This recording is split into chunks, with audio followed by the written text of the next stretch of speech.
We start with the mantra, the Dharani of Ushnisha Vichaya. Omo Namo Bhagavate Sarvate Lokya Prati Vishishtaya Buddhayate Nama Tayata Om Brum Brum Brum Shodaya Shodaya Vishodaya Vishodaya Asama Samanta Avabhasparana Gati Kagana Sobhava Vishuddhe Abhishinchantu Mam Sarvatata Gata Sugata Varavachana Amrita Abhishekera Mahamudra Mantra Pade Ahara Ahar Mama Ayo Sandarani Shodaya Shodaya Vishodaya Vishodaya Kagana Swabhava Vishuddhe Ushnisha Vijaya Parishuddhi Sahasra Rasmi Sanjodite Sarvatata Gata Avalokini Shat Paramita Paripurani Sarvatata Gata Mate Dasha Bhumi Pratishtite Sarvatata Gata Hridaya Adhishtana Adhishtite Mudre Mudre Maham Vajrakaya Samantana Parishuddhe Sarva Karma Avarana Vishuddhe Prati Nivartaya Mama Ayur Vishuddhe Sarva Tata Gata Samaya Adhishtana Adhishtit Om Muni Muni Maha Muni Vi Muni Vi Muni Mahavi Muni Mati Mati Mahamati Mamati Su Tatata Buddha Koti Parishud Vispota Buddhishuddhe He He Jaya Jaya Vijaya Vijaya Smara Smara Spara Spara Sparaya Sparaya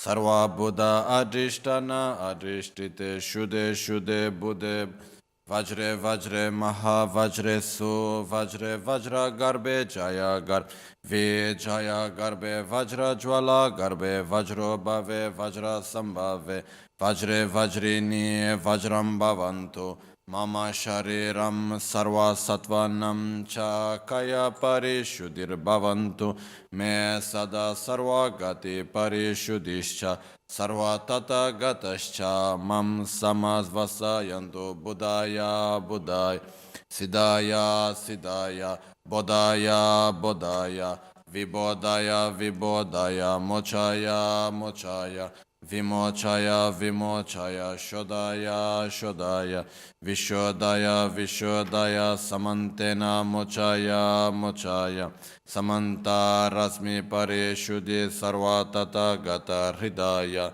Adhishtana Adhishtite Mudre Mudre Mahamudra Mahamudra Mantra Pade Soha Omo Brum Soha Omo Amrita Ayurdate Soha Om Ahum Tam Re Am A Mam Sarva Sattvamscha Raksha Raksha Kuru Soha Om A Guru Buddha Ushnisha Vijaya Sarva Siddhi Om Amite Amito Bhave Amita Vikrante Amita Gatri Amita Kamini Amita Ayurdate Kagana Kirtikare Sarva Kleshaksha Yam Kariye Soham Tumi Chive Tsema Toana Te Mula Nambar Gyalmeku Sewaratone Chida Pachumte Chime Rikzi Nyurdu Topareshu Jetsun Lame Kutse Rabtenchi Namkaratin Le Chochur Gebada Losan Tembe Dreme Sasumgi Drove Muse Tatu Negyurchi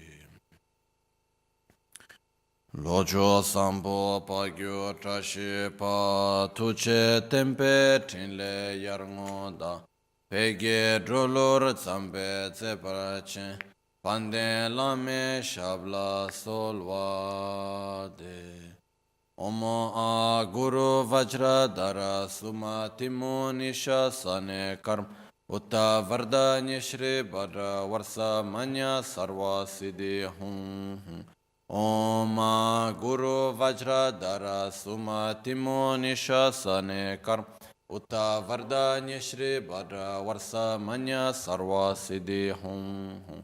Om Guru Vajradhara Sumatimo Nishasane Karma Uta Vardanya Shri Bhadra Varsa Manya Sarva Siddhi Hum. Om Guru Vajradhara Sumatimo Nishasane Karma Uta Vardanya Shri Bhadra Varsa Manya Sarva Siddhi Hum. Pakyuke Kudan Dagi Lo Pakyuke Sundan Dagi Nga Pakyuke Tugdan Dagi Ye Ten Yerme Chiktu Jingi Lo Makyuke Kudan Dagi Lo Makyuke Sundan Dagi Nga Makyuke Tugdan Dagi Ye Ten Yerme Chiktu Jingi Lo Sangye Chedan Tsoge Chanamla Chanchu Pardo Dani Kepsu Chi Dagi Chishe Give Sonamgi Trola Pinchira Sangye Drupa Rashu Sangye Chedan Tsoge Chanamla Chanchu Pardo Dani Kepsu Chi Dagi Chishe Give Sonamgi Trola Pinchira Sangye Drupa Rashu Sangye Chedan Tsoge Chonamla Chancho Bardo Danik Dagi Cheshe Gibe Sonamgi Drola Pinchira Sangye Druparasho. In the Buddha, Dharma and Sangha, I take refuge until enlightenment. Through the practice of generosity and the other perfections, may I attain Buddhahood for the benefit of all sentient beings. So, our mind is said to have two aspects, we could say, call like this. I don't know if the right word is aspect, anyhow. We have one mind that is what we call spontaneous mind. In Tibetan it's called the Lenkye. Another aspect of the mind which is we call constructed mind, which we call Kundak in Tibetan, okay? This is the translations that I did, which we say constructed and spontaneous. So the spontaneous mind is the aspects of the mind that we take from life to life. It's the aspects of our minds that basically they are totally independent of culture, education, and influences that we receive during this life. No? So, for example, jealousy, envy, anger, love, compassion, generosity are all aspects of our mind that actually they are independent of the culture in which we are born. Okay, a generous person, if this person is born in Africa, in Asia, or in Europe or America, it will be the same. Then after, there will be a whole other part, which is called the constructed aspect, which is actually built up on basis based on the culture, the education, the experiences, and so on. No? So, first, one thing that is, I believe it's very important, not easy really, but it's important, is for us to start observing and to look for what are the constructed aspects of ourselves, of our mind. Which are the constructed aspects that we have? Because there are many aspects of our mind which are constructed, but we take them for granted as spontaneous.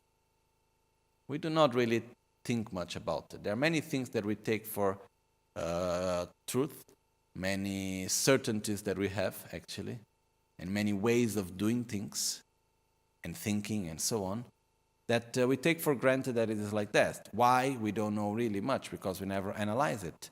But there are constructed aspects that come from our culture, that come from the education we received, the examples we had, and so on, okay? So the objective in Buddhism, mostly, is not to deal with the constructed aspects of our mind. Because when we die, we lose them. Is to deal with the spontaneous aspects. That's what we need to develop the most. So that's why Buddhism can adapt so easily to many cultures, really. It doesn't matter, really. The constructed aspect is not the most important. We need to deal most of all with the spontaneous aspect, which means to develop more love and compassion and generosity, to deal with our anger and jealousy and envy and so on. But still, when we talk about the mental defilement, such as ignorance, no, nowadays, these days, we are actually talking and reflecting upon the correct view of reality on the 9th chapter of the Bodhisattva Charyavatara, the text written by Shantideva around 1,500 years ago, which is the guide to the lifestyle of a bodhisattva. And in this 9th chapter, the whole text have 10 chapters. So we are actually quite by the end of the text, in the more than half of the 9th chapter. And the 10th chapter is really very short. It's the dedication. So this chapter is talking about the correct view of reality. And when we talk about the wrong view of reality, ignorance, which is the mind that grasps at inherent existence, it exists in two levels. There is the ignorance in a spontaneous level and the ignorance in a constructed level. And we need to deal with both. Okay? There are aspects that comes from our culture, that comes from our education, that comes from the examples we receive and so on, that actually, from the religion, from science, whatever, okay, from the information we receive, there are aspects that of our mind in which we see phenomena as being of inherent existence, but not from a spontaneous point of view, from a constructed point of view. There is this. And then there is the spontaneous one. But in the process, we need first to deal with the constructed aspects of ignorance. Then after, we can eliminate the spontaneous aspects of ignorance. Okay? So when we go to look in the teachings of Buddha and the late teachings that came later, or the commentaries of all great masters and so on, they were mostly dealing with constructed aspects from the different religions and philosophies that existed at their time. But nowadays we find ourselves that quite some time have passed, that we are talking about 1,500 years at least, and very long time have passed. And at that time, the cultures and the philosophies that were alive and the religions were not the same as today, the influence we have today. So if we take us here in the West, the philosophical, cultural influence that we have is quite different than the one that these people used to have at the time. But still, there are many aspects that are quite similar. Okay? So one point that I don't want to go deep into this right now, because it's a subject I really like very much, and then if I start going into it, then we will not read the text today at all. But is to reflect upon the constructed aspects and the spontaneous ones, but really to observe in our mind what are the constructed aspects. That's something very nice to do, not obvious. That is really something important for us to do. Okay. Okay, I don't go. So, the part of the text in which we are right now, actually, it's dealing with some aspects which are mostly constructed aspects regarding the correct view of reality. Okay? So, this is what we are going to go through now. And I'm just going to try not to go, as they said last days, not going through every word, but grabbing the meaning of it and trying to adapt to our own reality nowadays here. Okay? Bene. Perciò torniamo al testo. Siamo arrivati alla parte che viene chiamato Sumba Dakme Drupche Tenze Gobala Sum Dorje Seme Tenze Tendregi Tenze Yome Kiegogi Tenze. Siamo arrivati al punto che viene chiamato stabilire la logica, le ragioni per la quale i fenomeni mancano di esistenza intrinseca. E ci sono 3 tipi di ragioni logiche, di ragioni per la quale i fenomeni mancano di esistenza intrinseca. Ossia, quando si va a fare un'analisi questo fenomeno è o no di esistenza intrinseca, come esiste, ci sono 3 tipi, 3 modi per fare questa analisi, ok? Lo dico già da subito che questi sono argomenti che di solito si studiano per dei mesi. Perciò non è che in poche ore si riesce ad affrontarli in un modo profondo, ok? Però un'idea si riesce ad avere. Comunque il primo viene chiamato la ragione delle particelle Vajra, la seconda viene chiamata la ragione dell'interdipendenza e la terza viene chiamata la ragione dell'esistere e non esistere, del nascere e del estinguersi. Poi vedremo un attimino che cosa intendiamo per questi, ok? E qua c'è tutto, in realtà, quando si studiano bene questi argomenti, c'è tutta la parte della dialettica, quindi come funzionano questi modo di ragionare, il perché della logica che c'è dietro, eccetera, eccetera. È qualcosa anche abbastanza complesso in realtà, ok? Però adesso cerchiamo di andare uno dopo l'altro e come ho detto già in questi ultimi giorni, non affronteremo questi prossimi versi andando a spiegare linea dopo linea, parola dopo parola, anche, e principalmente andiamo a cercare di avere una comprensione più generica del significato adattandola alla nostra realtà. Okay?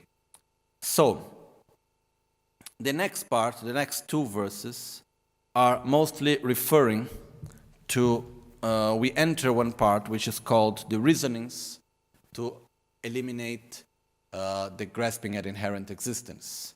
And when we talk about that, we have actually what we call in Tibetan we call tenzik, which is the reason that we use when doing logical reasoning. So in order to realize the lack of inherent existence, we need to analyze a phenomena, if that phenomenon is or not of inherent existence. So we have three, here the text is giving us three main types of reasoning. Okay? Normally this is a subject that we study for a few months, so it's not something that we can in a few hours just go through it fully. But here there are three main forms of reasoning, which are called the Vajra particles reasoning, the king of all reasonings, that is interdependence, and the reasoning of existence, non-existence, birth, and cessation. Okay? After we will go through each one of this. So these are basically ways of analyzing if something is or not of inherent existence. There is another one also which here is not being put, which is called Chigdatuma, Chigtutal. Is we analyze if something is or not of inherent existence by analyzing if it is one or many with if it is inherently existing as one or inherently existing as many. Okay, there are many different ways of analyzing if something is or not of inherent existence, okay? And the king of all analysis is interdependence. Okay, that's why normally we always talk or use the directly interdependence. But there are many other ways of analyzing also if something is or not of inherent existence, okay? So we start first, the first verses, they go actually with the Vajra particles analysis. And this part here is divided into 5 parts. First is to block the existence of something without having got any cause, the birth or the arrival, the arise, or how to say, the arisal, the arising of something without having had any causes, the first blocking. Then there is blocking the possibility of something to arise from a permanent cause. Then there is the third one, which is blocking something to arise from an soul, which means like one main cause, like it's a primordial cause. And then we have the fourth, which is just like the conclusion somehow of something not being able to be born, without the summary of something not being born without any cause. And then there is the fifth point here, which is blocking the possibility of something being born, arising from both oneself and other. We will check after what all of this mean, okay? So the first one that we go through is the fact that nothing can be born without actually having a cause. And the text says, Reshi jikte ngusum gi gyunam tamche tongwa yin, peme dombo sok ye ni gyu yi yewe keba yin, gyu ye kangi che she na ngar gi gyu ye nile sos, chichir gyu yi dre ke nu, ngar gi gyu yi tu nile. So verse 116. And there is one school called the Chavrakas. And this school, they have this vision that there are things that are born without any cause. Things are like this simply because they are like this, okay? So they say, so Chavrakas, please, from straightforward cognition, the common world, in fact, sees for itself everything causal. Okay. The common world, in fact, sees for itself everything causal. After all, a diversity of plants, lotus stalks and the like, grows by means of a diversity of causes. Suppose you asked, but by what has the diversity of causes been made? Well, from a diversity of previous causes. And suppose you asked further, because of what does a cause have the ability to give rise to an effect? Well, it's from the power of previous causes. So what happens here is that they ask, for example, they say, the color of the feathers of a peacock. It has no specific cause. It's like this because it's like this. Whenever you put water, the water goes down. Why? Because it's like that. That's how its nature is. So they have this school, they have this idea that many things are like that simply because they are like that. You cannot find the cause why they are in this way. And what the Madhyamika is answering is saying, no, nothing can be born without having a cause. Everything that exists out of a multiplicity of causes. There are many, many causes and conditions put together. And they think, why something is like this? Because the causes and conditions have been created for it to be like that. Now, exactly which were each cause and condition, I have no idea. But there were many, many causes and conditions that made something to be in that way. So when we ask, why is the color of the feathers of a peacock in that way? We don't know how to answer simply because we don't have enough knowledge about its causes and conditions. But it's similar if we asked, why are we here right now? What were the causes and conditions that brought us to be here at this very right moment? How many things were necessary to happen for this moment to exist as it is? Almost infinite. But there were many causes, okay? So, the main point here is that nothing exists without having had its own causes and conditions. But the point for me is that the problem here from this other school that is saying that things exist without having a cause is not that they could not find the answer, it's that they were making the wrong question. Okay?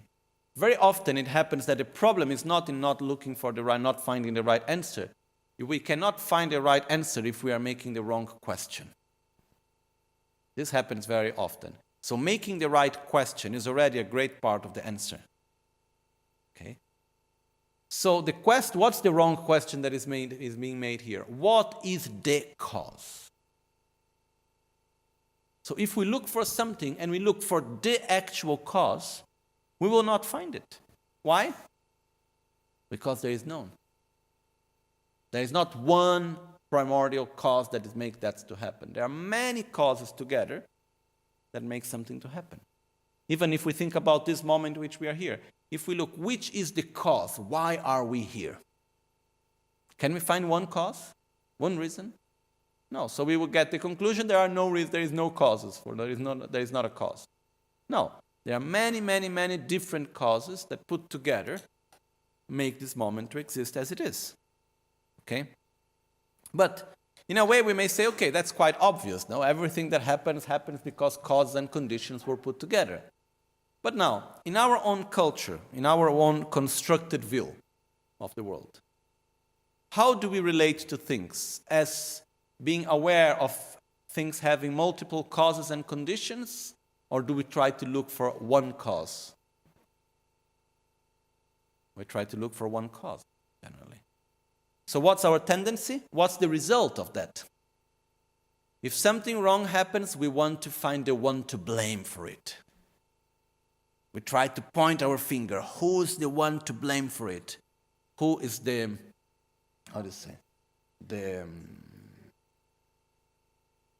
who's the guilty one? No? Who's the guilty one? Who is guilty for that? Or is someone else? Or is myself? So we have this very strong sense also of guilt.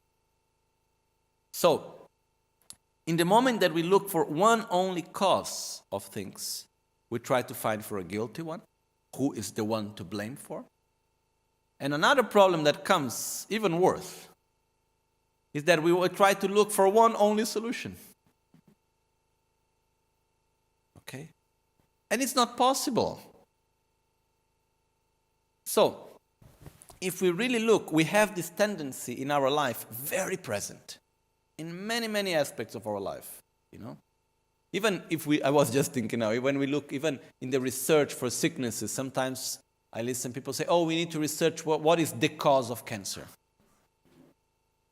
We never find. Because there are multiple causes put together. And then we look for this solution. We cannot find this solution because the solution is in multiple things put together again. But also in the very small things of our own life. When something happens, we try to look for the cause, the one to blame. Instead, things happen out of many, many causes and conditions put together. And the solution also is in many causes and conditions put together. Okay? Sure, is it more difficult to think in that way? Somehow, yes. We may feel not so powerful in front of situations. Because we say, I can only do small things and put all them together in order to try to do something. But that's how things are. Okay? So, it is quite important for us also because where is this coming from? It is also coming from an influence that we receive from this view that things happen out of one main cause. Okay? We can call it in many different ways. But there is this idea of one main cause. The next verses are going to talk about that anyhow. But the point is that it's not something that we do not have in our culture. All things happen from nothing. Why we may see things as happening from nothing or having no causes? Because simply we are looking for one main cause and we cannot find it. So finally we get to the conclusion it has no cause. It's like this because it's like this. Because instead, if we really go to analyze it, we can see that it has multiple causes that make it be as it is. Okay? So this is quite simple. But it's important for us to look at our own life. Are we looking for one cause of things or not? And we will see it's incredibly present in our society and our culture. And it brings a lot of trouble, actually, in our own life.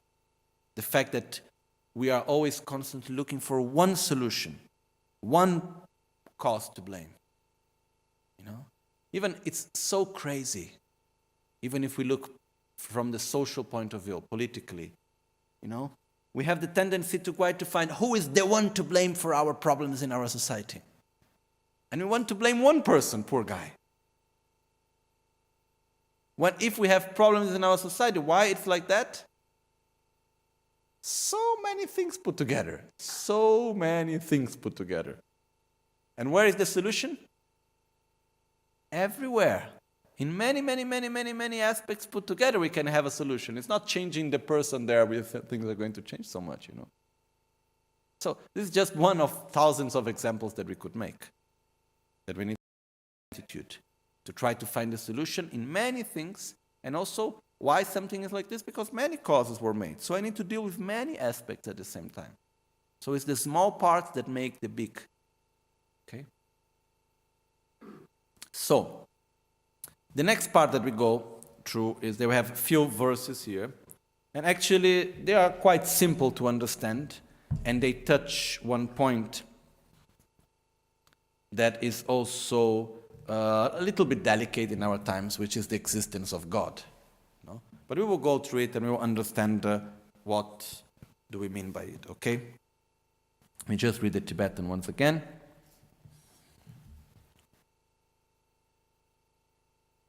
Takpe gyu shen le kewa gakpa. Wangju drowe gyu yi na reshi wangju kan yin sa. Jungnam shena tetamu mingtsa layan chishik ngal. Wenkyang sasto tumadang mita yue me la mingshin. Gomcha nida mitsangwe teni wangju ni mayin. Wangju kaming yue me chir daming ngarne kaksing chir. Sami pai cheboyang samin jepe chishik cha. Takpa ina kenden kungi gyur mirungan. Teke döban kanshi yin dagna te dang saso dang wangju ngowo tak minam sheba sheja leke dang tome dedo lele yin, tewe kangshi kewe mu, gyula tokmak ye mingna, drebu toma kala ye, taktu chichir che mingte, teni shenla toba ming, teche ming shen ye mingna, tedi kangla tobar gyur, kalte tona tsokpa ni, yuyin gyurgi wangjuk ming, sona mike wang me ching, teme parni ke wang me, kalte wangju mi de shing, chena shengi wangdu tal, dönan döla ragle gyur, chena wangjuk kala yings. Okay.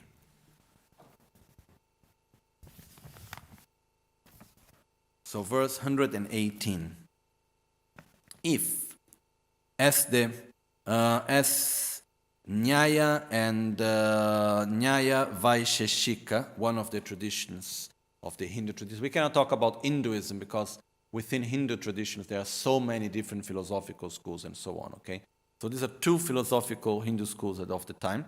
And it says, if the powerful Lord Ishvara were the cause of the world, so tell me, what is Ishvara in fact? If you said the elements, then so be it. But why all the fuss over merely a name? However, earth and the rest are multipart, non-static, inert, and not divine. They are things to be walked over and unclean. So, that can't be the powerful Lord Ishvara. Ishvara can't be space, because that's inert. And it can't be the self, since that's been refuted before. And even if you said, the nature of being a creator is in reference of something inconceivable, well then, what's the use of talking about something that is inconceivable? And what could it be that he wished to create? The self? Well, aren't that the earth element and the rest? And Ishvara supposed to be eternal by nature. Moreover, the arising of cognition from cognizable objects is without a beginning, as is happiness and suffering from karma. So tell me, what's being created by him? And if there is no beginning to the cause, how could there be a first instance of its effect? And why doesn't he always create? Why, when he doesn't depend on anything else? There is nothing else existing not created by him. So, what is it on which he depends to create? If what he depends on is a gathering of conditions, then again the powerful Lord Ishvara would become not the cause. For when they are gathered, he will lack the power not to create. And if they are absent, he would lack the power to create. And if the powerful Lord Ishvara must create when not wanting to, it absurdly follows that he is under the power of something else. And if it is when wanting to, he is under the power of want. So, where is the power of the powerful Lord who's creating? So the point here, we enter into one subject that actually it's quite sensible in our culture, quite sensitive in our culture, and somehow sort of a taboo sometimes, which is the existence or not of God. Okay. The point here is actually it's not to discuss if God does exist or not. Okay. The first question that the Madhyamika is putting is, okay, because here is called Ishvara, but basically they believe in an existence of an entity that is permanent, is the only one that exists, is unique, it's all-powerful, the creator of everything, and is omniscient and permanent everywhere. Is present in everything. Okay, omnipresent. Okay, so it's present everywhere. So basically, we call Takchi Rawanching Dak. Dak means an entity. So it's an entity, a self that exists everywhere, that is permanent, that has always existed and will always exist, and that is the all-powerful one, the creator of everything. Okay?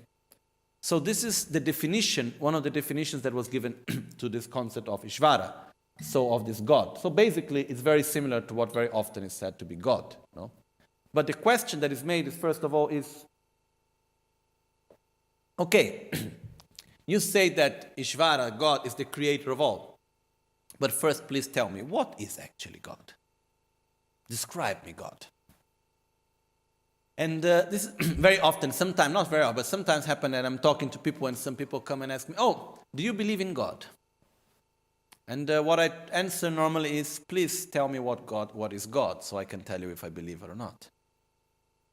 And normally we get very, very different types of answers. And very often the answer is not so clear. Really, people don't have such a clear idea. So even the concept of the existence of God is a constructed idea that we have.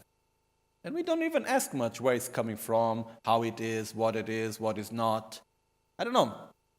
How often have you asked yourself, what is God? I don't know even if we are allowed to make these questions in the religions where we may come from. You know, I really don't know. I have never received any education from a monotheistic religion. So I really, even though my family comes from a Jewish background and from a Christian background, I never received this good education in that sense. So I really don't know. Okay?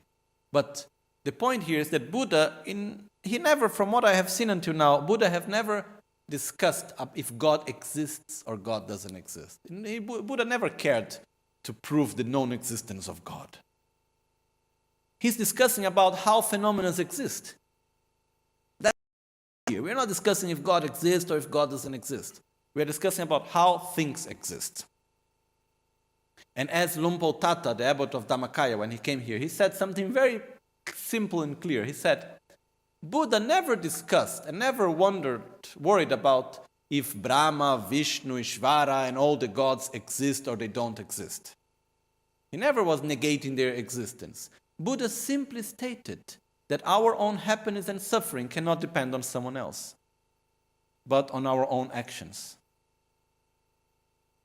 Okay? That's the point that Buddha is bringing. The Buddha is not saying, okay, no, God doesn't exist. No, say no. I'm not even discussing if God exists or if God doesn't exist. What I'm saying is that your actions will bring your results. Your happiness depends on you and not on someone else. This is one point. The other point, which is being stated here very clearly actually through these verses, is saying that existence does not depend on one cause that is permanent. Basically, it's that. Whatever way how we call this, no? So the question that was put is, okay, then tell me what is God? And what the answer is that this tradition said that God is the elements. So if the God is the elements, why do we need to call it God? No, the elements are the elements, and the elements are impermanent, and there are many, so they are not only one and they are not permanent, so it's not fitting again. So then within all these traditions, there are traditions that say God is the cause of everything. So every experience that you have, if it's good, if it's bad, if you are suffering or not, everything is made by God. Then there are other traditions that say, no, the primordial cause of everything was God. Then after that, there is the law of karma, and then things are just moving on, and everyone is responsible for their own actions, and things are just moving on in that way. Then the question that Shantideva is putting here very clearly is saying, okay, if God was the primordial cause, if he just created the beginning of everything, why he stopped creating after that? No? If he does not depend on any cause before, and he's permanent, he should always be creating, because he's permanent in his action, because he doesn't depend on anything else. Okay? So it's entering into this bit. Actually, at that time in India, the time of Shantideva, it was very common for Buddhists and Hindus and other traditions to meet for debate, which I think is something we should repeat nowadays, you know. It would be really very nice, and it will help for all of us from all traditions to make our ideas more clear. So we should make interreligious debates, not only meetings, no? It would really be nice, but it's quite difficult nowadays. But anyhow, even between Buddhist traditions is difficult. Forget about other religions, no? But anyhow, this is another subject, okay? The point here is that once again, the problem is not the answer. The problem is looking for the right question. Okay?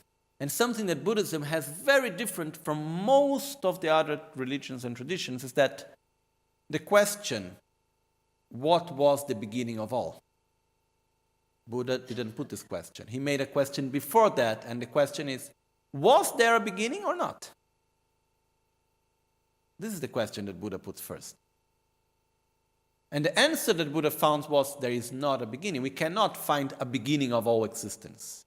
Because in the moment that we look for a beginning, we need to find something that is a primordial cause of everything, that was the cause of everything else, but that didn't have a cause itself. And this is not possible. Anything that brings a result must have had a cause before.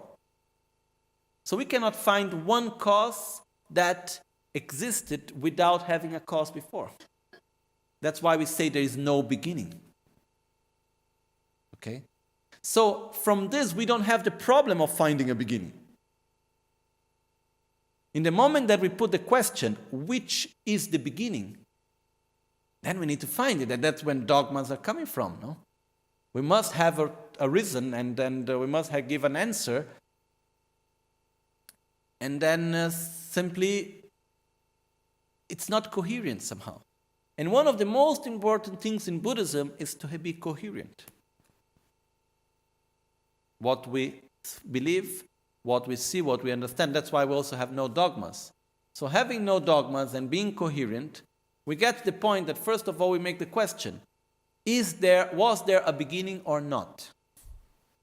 And the answer is not. Why?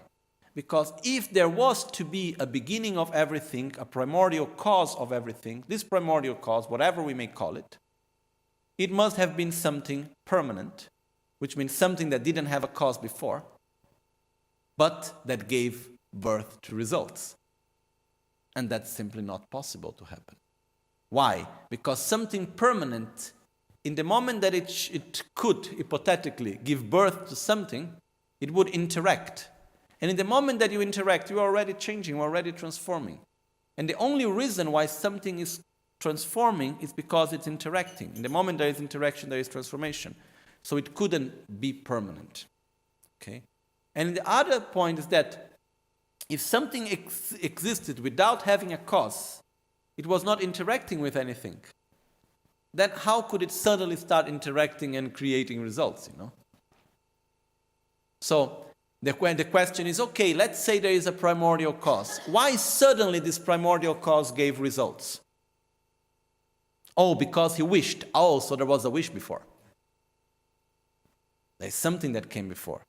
There is something, because suddenly there were conditions and then God created things. Oh, so he depended on the conditions, so he's not totally autonomous.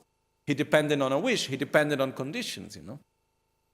So the point that we are bringing here, that Shantideva is making clear according to the Madhyamika tradition, is that nothing can exist from a primordial permanent cause. And we are not really entering into the fact if God exists, if God don't exist. We don't care much about it. The point here is simply that nothing exists from a permanent primordial cause. Things exist out of a complex interdependence of causes and conditions. Even if we look from the point of view, okay, our existence. In Buddhism, it's said that we have Zambuli and Chewatragya. Zambuli means world, okay? And we have Chewa means million, Tragya means trillion. So we have trillions of millions of worlds. First of all, a world is like a solar system in which we live, basically. Okay? And then it's said that this solar system, this world in which we live, it has a time of existence. It has a beginning, it has an end. And the beginning after it will transform into something else. And there was another one before that destroys and gives birth to another system. And then, for example, during this existence, this time, which we call an eon, we're going to have 1,000 Buddhas. We are in the 4th Buddha now. Okay, Buddha Shakyamuni is the 4th Buddha. And then we have another, many Buddhas coming up to the end of this time. And end of this time doesn't mean the end of existence. It means the end of this existence world in which we are. And while this world is ending, there is another one being born, and there are other existences around also. Okay? So it's not like the beginning. If we try to find the beginning, we cannot find it. Okay? But if we describe God, as sometimes talking to people come out this view, what are some of the qualities that are described of God? God is present everywhere. God is the cause of everything. Okay? God has always been here and will always be here. What, according to Buddhism, have these characteristics? It's always present everywhere. Is the cause of everything that exists depends on it. Interdependence. Okay? Interdependence has always been here. Will always be. Nothing exists independent of interdependence. It's present in everything. Okay? It's not an entity. It's not someone to whom we can pray and say, please, interdependence, give me something. We cannot pray for interdependence. We can create our own causes.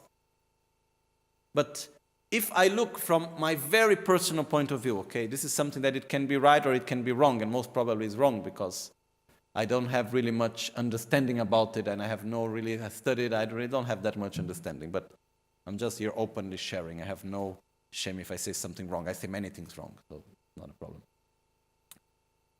The point is that when just reflecting upon the history of our religions, if we see, it looks like that most of the monotheistic religions, originally they came from a background where they were polytheistic religions.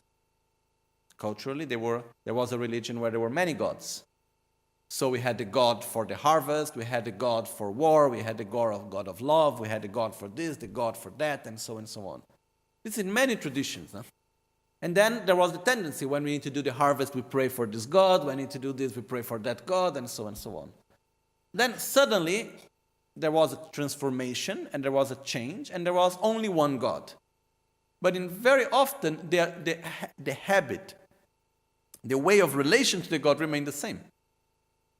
So even though it was said, no, there are not so many gods, there is only one, but still is the one to whom we need to pray for everything, we need to ask everything to him. So it's basically somehow this entity idea continued. But I even believe that, I don't know which was the real intention of who originally transmitted this, If it was that of the creation of an entity, or if he needed to adapt to the idea of an entity based on the culture that was present at the moment, I'm sure that if I would go to a place where there is the tradition of many gods and suddenly say there is no God at all, it's quite shocking and quite disturbing maybe. So instead we say, okay, there is only one God, and he's present everywhere, and he's in everything, he's in you, he's in me, he's in everything, and so on. So actually, when we say that something is present in everything, it's in me, it's in you, it's in everywhere, has always been there, it's actually what we're saying, this is not an entity. It doesn't have an autonomy of being something separate from everything else. Okay? So, basically, it's very, very similar, if we look from this point of view, to the concept of interdependence. Okay? But what is very clear for us in Buddhism is that what is the basis of everything is interdependence, the lack of inherent existence, that basically is the same thing, okay? It's everywhere, it's in everything, but we cannot pray to it. We are responsible for our own life. We are responsible for what happened to us, for our happiness and for our suffering. And if it would be different, then we would really be in trouble. That's what I believe, at least. If my happiness and my suffering did not depend on my own actions, if it depended on someone else, then I would really be in trouble. Why? Why haven't you done anything up to now? If you can. No? And the other question is, what can I do in order to make it different? Nothing, actually, because it doesn't depend on me. So the point is that our own existence, if we are in happiness or if we are in suffering, depends on our actions, depends on the choices we make, on the thoughts we have, on the direction that we give to our thoughts, to our actions, to the words we say, and so on, and not on someone else. So this is one of the main points that Buddhism is bringing to us, okay? So, The point here is exactly that. Existence does not depend on one primordial cause, but on a complexity of many, many causes and conditions put together. And if we try to find one primordial cause, actually, we cannot find it following reasoning. That's the basic thing. Then someone may say, oh, but there is dogma, and you simply cannot understand, it's inconceivable. Then what Madhyamika is saying, if it's inconceivable, then why to discuss about it, There's nothing to discuss if something is not possible to understand, But in Buddhism, normally we have the tendency to discuss about things and to understand them. So there is no the concept of something that is inconceivable that we need to believe in. If there is something that is inconceivable, it's simply inconceivable. You cannot even believe in it somehow. Okay? So this is the point that is being brought here. I think it's quite clear, no? Okay? But one very important thing with this, at no moment Buddhism had ever had the intention to go against other religions or to say that someone else is wrong, okay? Never. Even we can see in Buddhism there is no the idea of proselytism, of trying to change other people's mind. Never. But we have our ideas quite clear. And between these ideas is the idea that interdependence, the law of cause and effect, the lack of inherent existence is the basis of everything. It's on the basis of all. Cause and conditions that brings results. Simple as that. Okay? So, like sometimes, we have this tendency in our cultures to ask, oh, why is this like this, And the monotheistic way of answering is because God wishes. It's because it's God wishes, that's why it is like this. The Buddhist answer is because cause and conditions were created. That's why it is like this. Which were the causes, which were the conditions? I don't know. Okay? This is more or less how to say, just to make this parallel. Quindi, solo per concludere questa parte, in realtà, in nessun momento esiste l'intenzione, la volontà da parte degli insegnamenti di Buddha e così via di mettersi contro un'altra religione, assolutamente. E non è questa l'intenzione, non è questa la volontà, ognuno crede in quello che vuole e che sia felice con quello che crede, va bene. Però all'interno del buddismo ci sono le proprie idee che sono abbastanza chiare. Tra queste, l'idea che nulla può esistere senza che ci siano state delle cause e condizioni prima. Se qualcosa esiste è perché cause e condizioni si sono create, no? E facendo un po' un paragone, quello che spesso nelle religioni monoteistiche sentiamo dire, ma perché questa cosa è così? E si risponde, perché Dio l'ha voluto. No? Dio l'ha voluto che sia così, perciò è così. La risposta che si darebbe nel buddismo è, perché questo è così? Perché cause e condizioni si sono create. Quali sono le cause, quali sono le condizioni non te lo so dire. Ma se qualcosa è in un certo modo è perché molteplici cause e condizioni si sono create per la quale le cose sono nel modo come sono. Ok? Quindi questo è uno dei punti, perché il credere in una causa esterna, autonoma, intrinseca, è credere comunque in una visione eternalista. È comunque credere in qualcosa che sia di un'esistenza propria, autonoma, anche se è la causa primordiale, e anche questo non esiste. Ok? No, quello che succede è questo. Nel buddismo, la teoria del buddismo dice l'esistenza non ha un inizio e non avrà una fine. Il samsara non ha avuto un inizio, però può avere una fine. Il samsara che cos'è? È il ciclo di sofferenza, non è l'esistenza. Sono due cose diverse. E qua, ok, va bene. Entriamo in un altro punto, che è il seguente. Ma la sofferenza, il samsara, ha avuto un inizio? In altre parole, se la mia natura è pura, c'è stato un giorno in cui ero puro e poi è successo qualcosa di sbagliato e sono diventato impuro? Perché quando si crede se la nostra natura è pura, la domanda che ci viene subito dopo è: e perché sono diventato impuro? Che cosa è successo? Chi è il colpevole? No? E la risposta è che siamo sempre stati impuri. Da quando esistiamo siamo esseri ignoranti. E si dice da tempi senza inizio.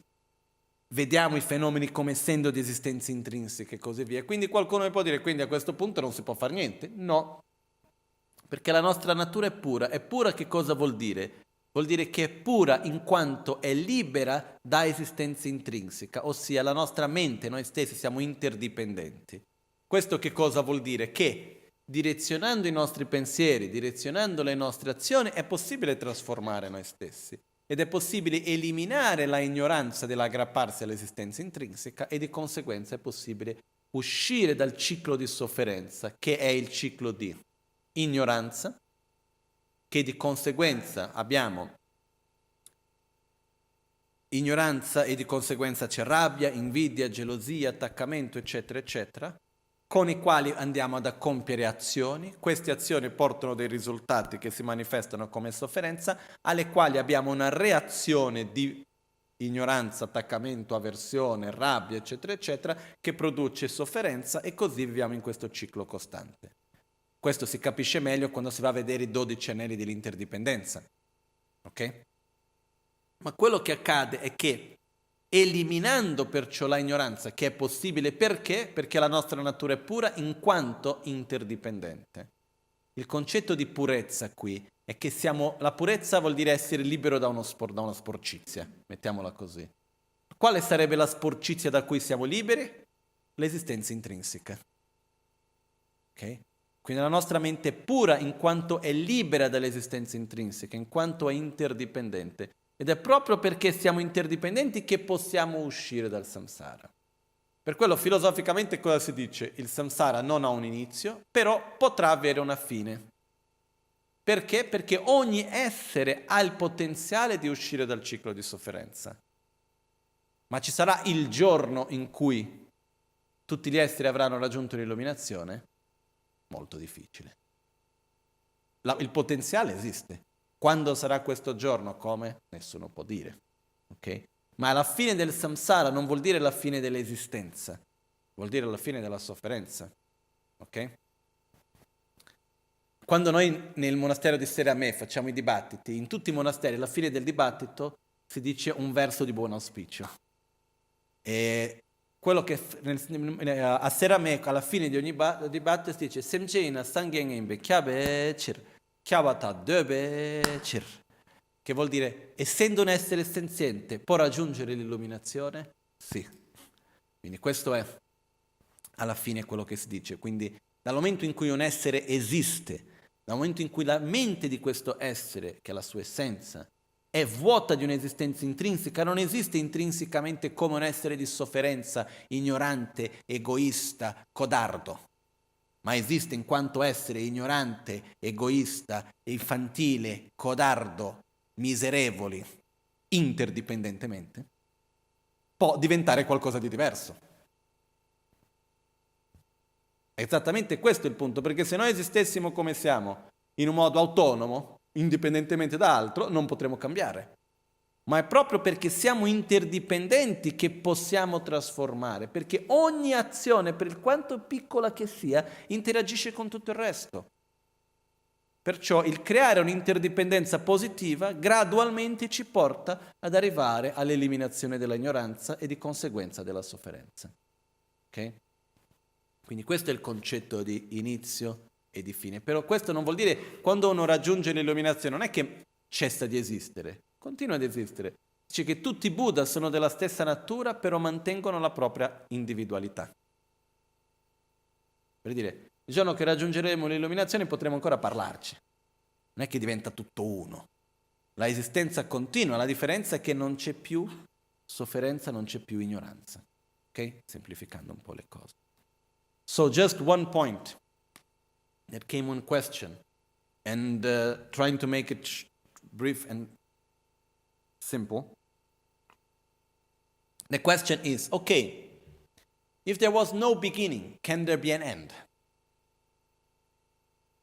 There has been no beginning of existence, and there will be no end of existence. But there can be an end of samsara. Okay, what is samsara? Samsara is the cycle of ignorance, mental defilements, which is ignorance, hatred, aversion, attachment, and so on, actions done by this, mental defilements, and results. The results of these actions manifest as suffering. How do we react towards suffering? Attachment, aversion, hatred, and so on and so on. So this is what we call samsara. If we go through the 12 links of interdependence, we can understand it better, okay?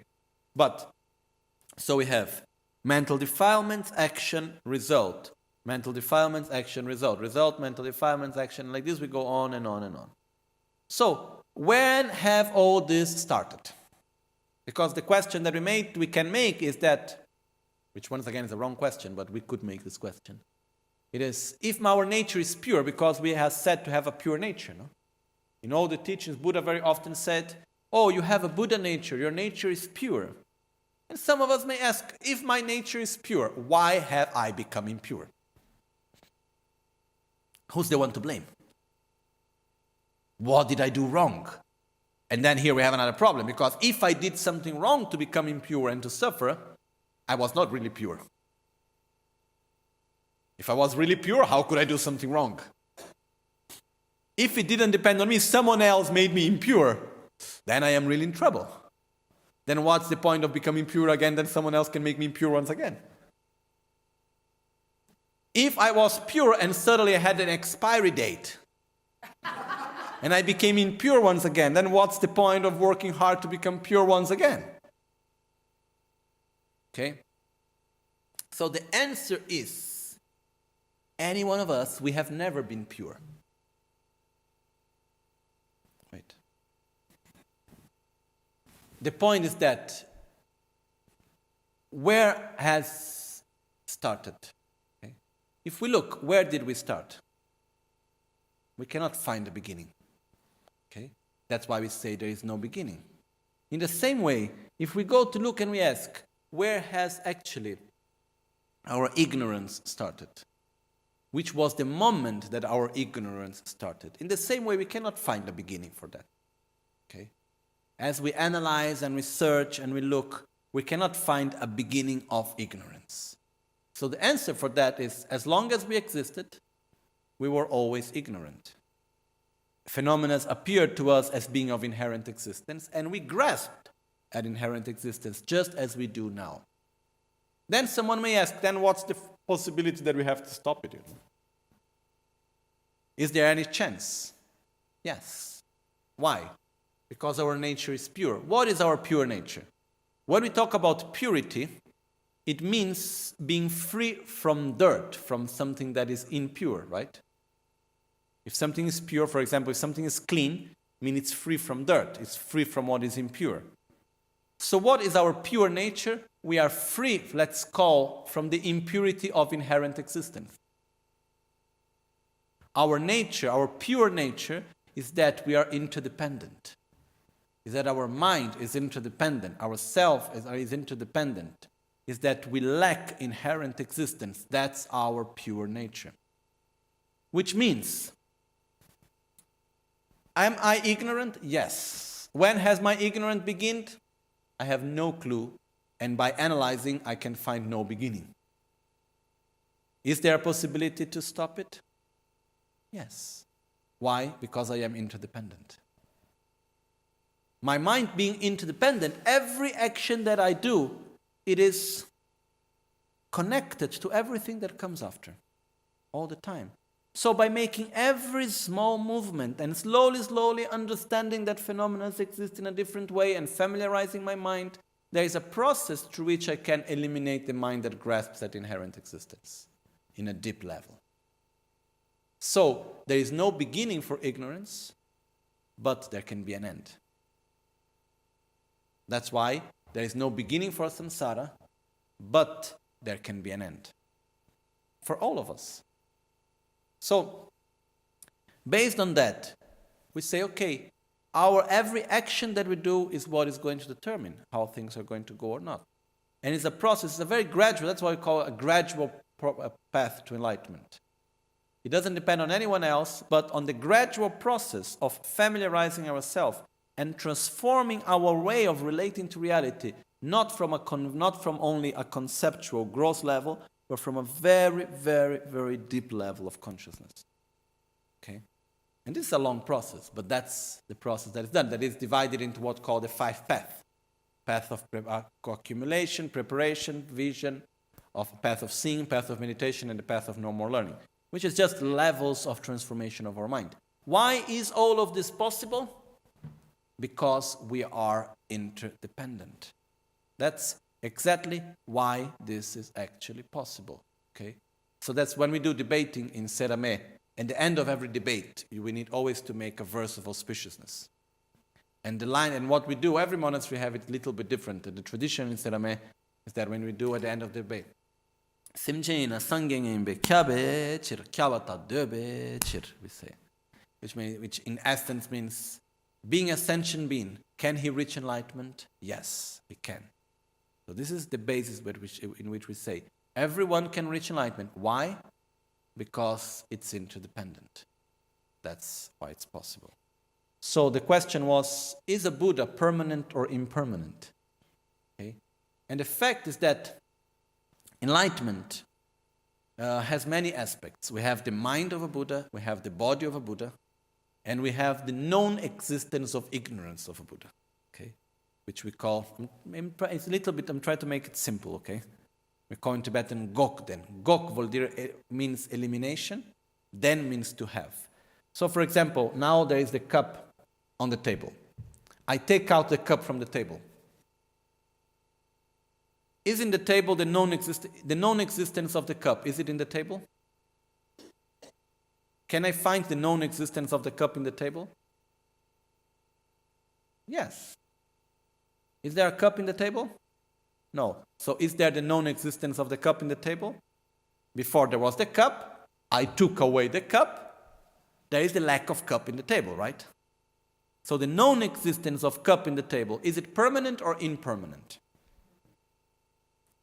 Okay, seconds pass. Is it changing or is it always the same? The known existence of the cup in the table. It didn't change, it's permanent. It's not because it's permanent that necessarily it will exist forever. Huh?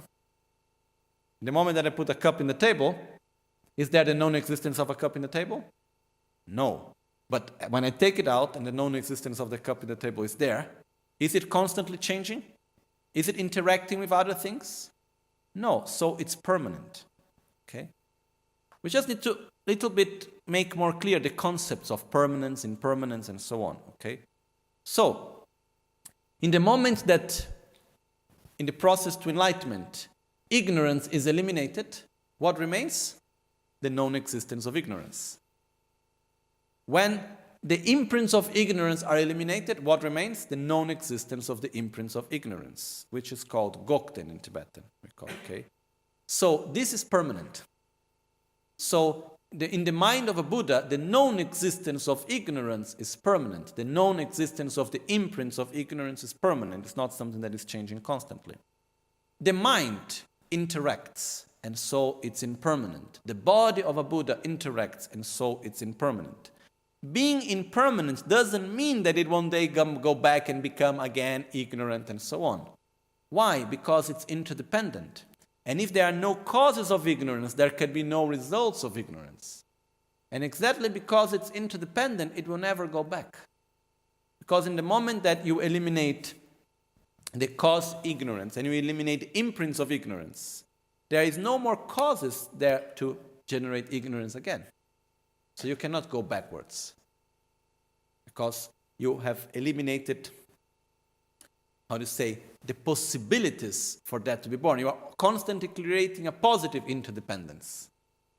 So a Buddha is not free from the law of interdependence, from the law of cause and effect. But he's constantly only making positive causes and conditions. So he's living constantly in a positive interdependence. So there is no way of going backwards. Okay? So this is just to understand a little bit better. So when we talk about enlightenment, it's ourself. But free from ignorance, with our qualities such as love and compassion to its maximum potential, and living constantly in a positive interdependence. Okay? So we leave here for today.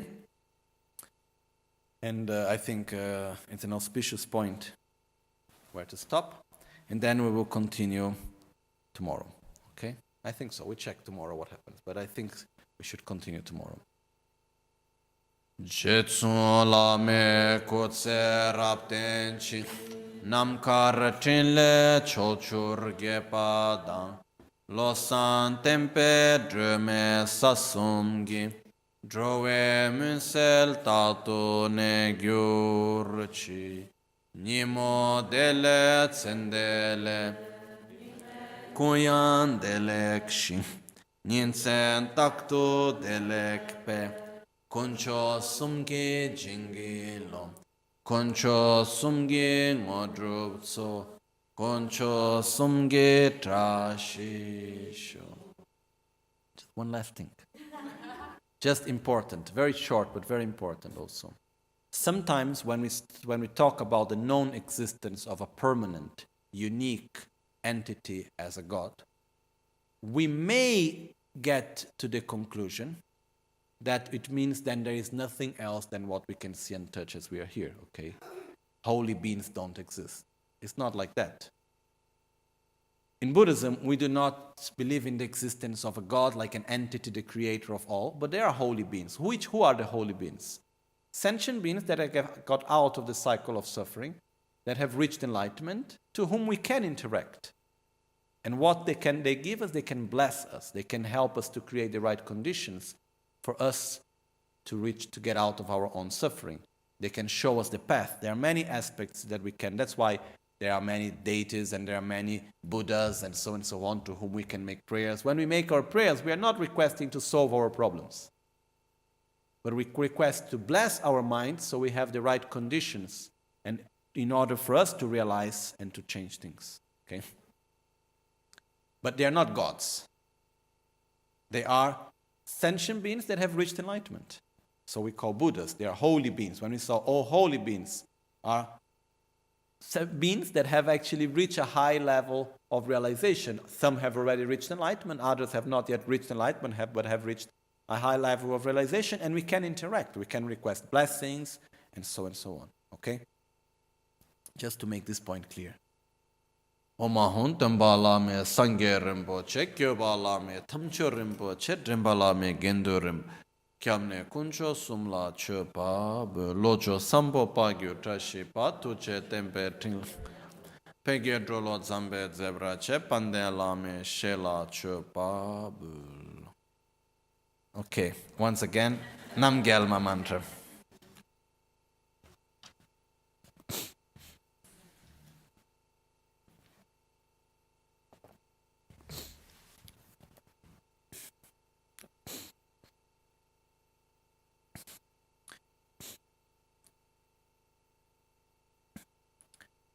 Omo namo bhagavate sarvatrelokya prativishistaya buddhayate nama tayata om brum brum brum shodaya shodaya vishodaya asama samanta avabas parana gati kagana swabhava vishuddhe abhishinchantu mam sarvatata gata sugata varavachana amrita abhishekera mahamudra mandrapade ahara mama ayo sandarani shodaya Vishodaya Kagana Swabhava Vishuddhe Ushnisha Vijaya Parishuddhi Sahasra Rasmi Sanchodite Sarvatata Gata Avalokini Shat Paramita Paripurani Sarvatata Gata Mate Dasha Bhumi Pratishtite Sarvatata Gata Hridaya Adhishtana Adhishtite Mudre Maha Mudre Vajrakaya Samanta Parishuddhe sarva karma avarana vishuddhe prati nivartaya mama ayur vish Tathagata samaya adhishtana adhishtite om muni maha ve muni maha ve mati maha mati mamati sumati Tatata buddha koti parishuddhe visputa buddhishuddhe He jaya vi smara spara sparaya Sarva Buddha Adhisthana Adhisthite Shuddhe Shuddhe Buddhe Buddhe Vajre Vajre Maha Vajre Su Vajre Vajra Garbe Jaya Garbe Vijaya Garbe Vajra Jwala Garbe Vajro Bhave Vajra Sambhave Vajre Vajrini Vajram Bhavanto Mama Shariram Sarva Sattvanam Chakaya Parishuddhir Bhavanto Me Sada Sarva Gati Parishuddhischa Sarva Tata Gatascha Mam Samas Vasayantu Buddhaya Siddhaya Bodhaya Bodhaya Vibodhaya Vibodhaya Mochaya Mochaya Vimochaya Vimochaya Shodhaya Shodhaya Vishodhaya Vishodhaya Samantena Mochaya Mochaya Samanta Rasmi Parishuddhe Sarva Tata Gata Hridaya Adhisthana Adhisthite Mudre Mudre Maha Mudra Mandra Pade Svoha Omo Brum Svoha Omo Amrita Ayurdate Svoha Omo Ahung Tramre Am Amam Sarva Sattvamscha Rakshar Kuru Soha Omo A Guru Buddha Ushnisha Vijaya Sarva Siddhihum Omo Amite Amito Bhave Amita Vikrante Amita Gatri Amita Kamini Amita Ayurdate Kagana Kirtikare Sarva Kleshakshayam Kariye Svoha Tumichive Tsema Tongana Te Mula Nambar Gyalmeko Sewa Tongne Chida Pachumte Chime Riksi Nyurdu Toparash Chitsun Lame Kutse Rabtenchi Namkara Chinle Cholchur Gebadang Losan Tembe Drume Sasumgi Drove Munse Tatu Ne Gyurchi